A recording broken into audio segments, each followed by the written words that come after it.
We, human beings, are perhaps the only of God's countless creatures granted knowledge of the inevitability of death. But on a day like this, we are, in a most cruel way, reminded of just how pointless and how worthless that knowledge is.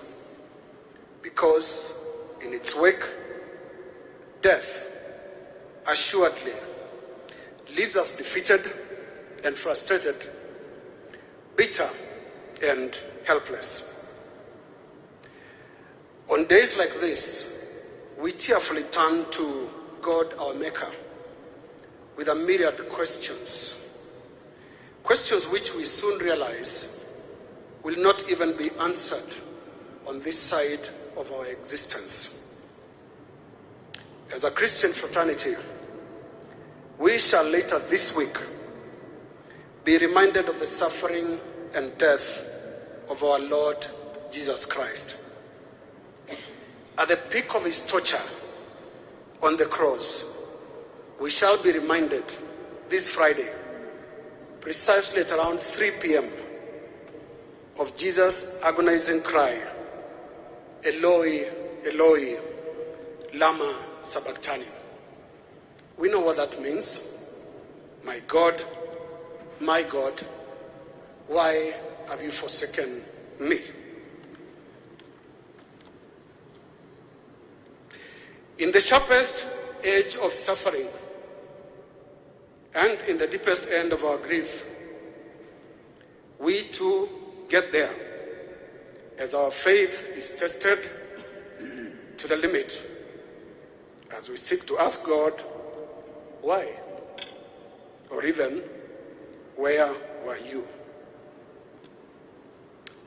To the family of Rita, the Yapan family,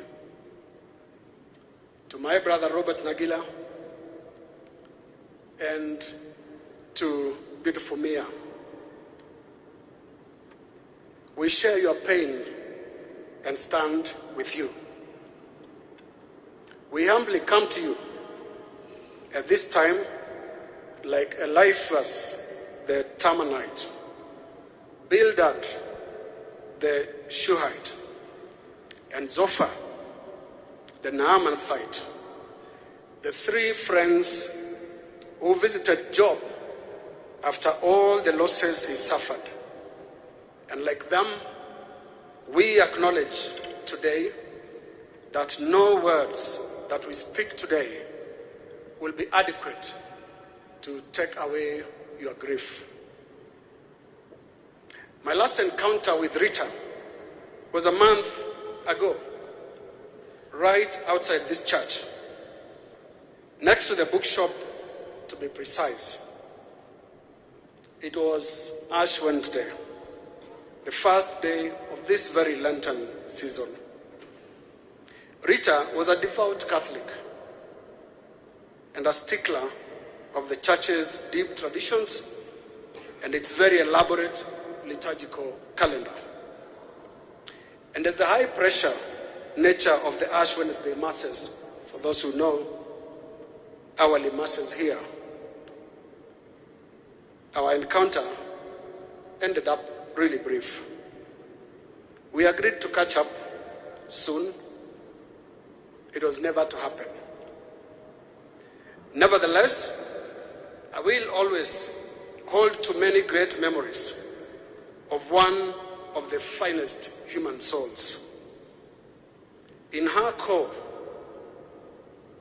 innermost core, Rita remained in Nairobi as close as possible to the earnest wishes of any mother, a good child, and a meaningful adult. Always proper, always well put together. The villager in me is stepping up.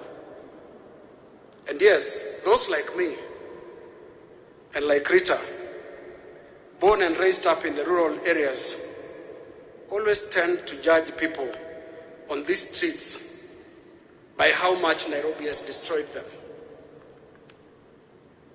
And trust me, nothing beats a rural eye, that eye of a Shags Mondo, when it comes to impact assessment. Rita withstood the polluting side of Nairobi, and she died intact. Success, fame, and money did not distort who she was at the core. So, where others get panel beaten by what we in the village call ulimwengu, or what you Nairobians call character development, Rita navigated this complex urban maze and flourished almost entirely out of the unfailing nutrients of good upbringing. I want to mean this as both a sincere tribute to Rita and a compliment to the family that brought up Rita. It is her strength of character and clarity of purpose that made every other story about Rita possible. One such big story, it's shared here many times, is her success in the career as a journalist. Rita was one of the reporters in the NTV newsroom when I joined the Nation Media Group in 2009 as the managing editor of the broadcasting division. We had interacted many times before, especially in the field, covering news.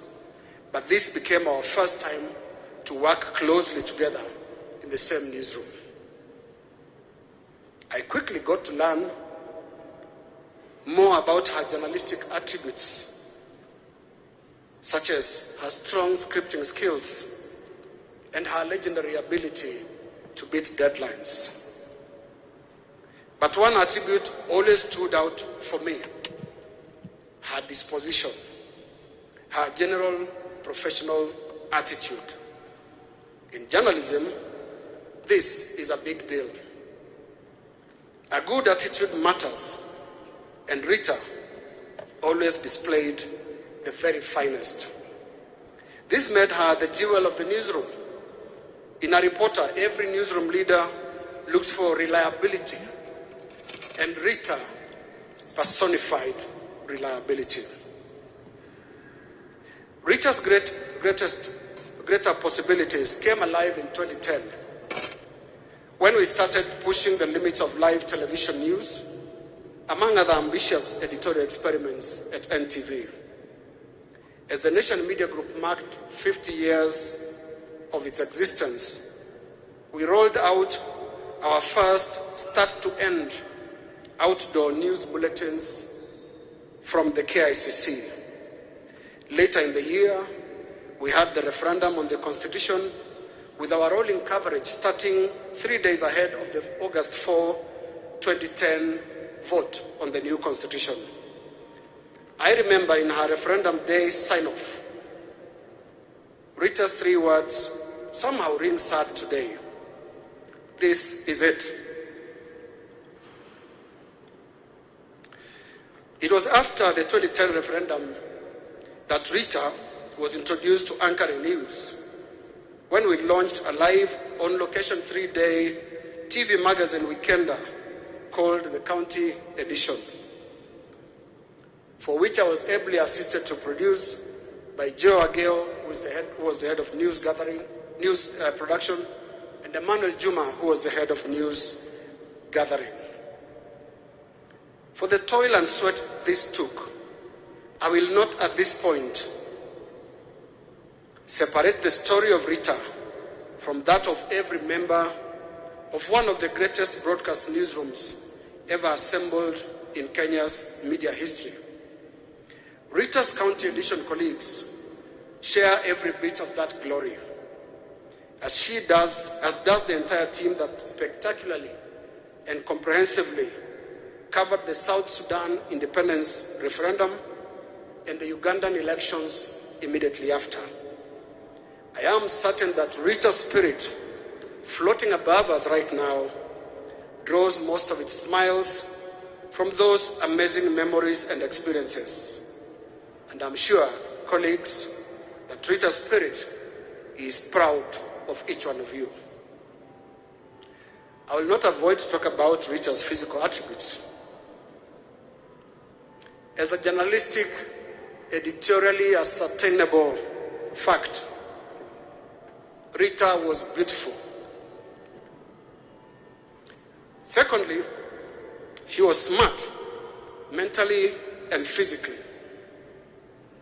Rita was an impeccable dresser. Fashion was her friend. She favored serious business-like suits and trendy, even if with feminine cuts. There would be an occasion for a jeans trouser for a rough news gathering day, but the bottom line, Rita always dressed very smartly. One time, a persistent villager in me dared me to advise a member to dress like Rita.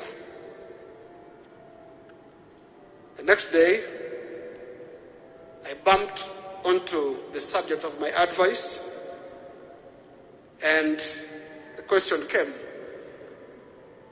so am I dressed like Rita? My village instincts picked this very quickly, that this is not a question. It was an invitation to war. To my younger colleagues managing newsrooms, just learn how to communicate with ladies.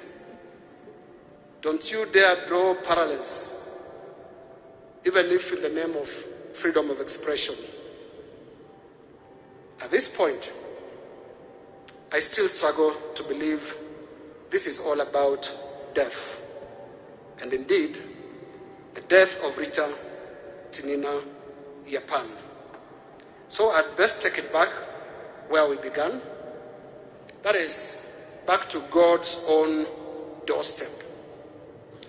In probing the depth of the mystery of death, we may have to settle on some assumptions like maybe, just maybe, God grants us life as a loan. And just maybe, that loan that our life is does not even have a repayment schedule. And maybe God can recall that loan as He wills. On Friday, this coming Good Friday, we shall be reminded of that very final cry of Jesus before He died on the cross. Father, unto you I commit my spirit. And to God we commit the spirit of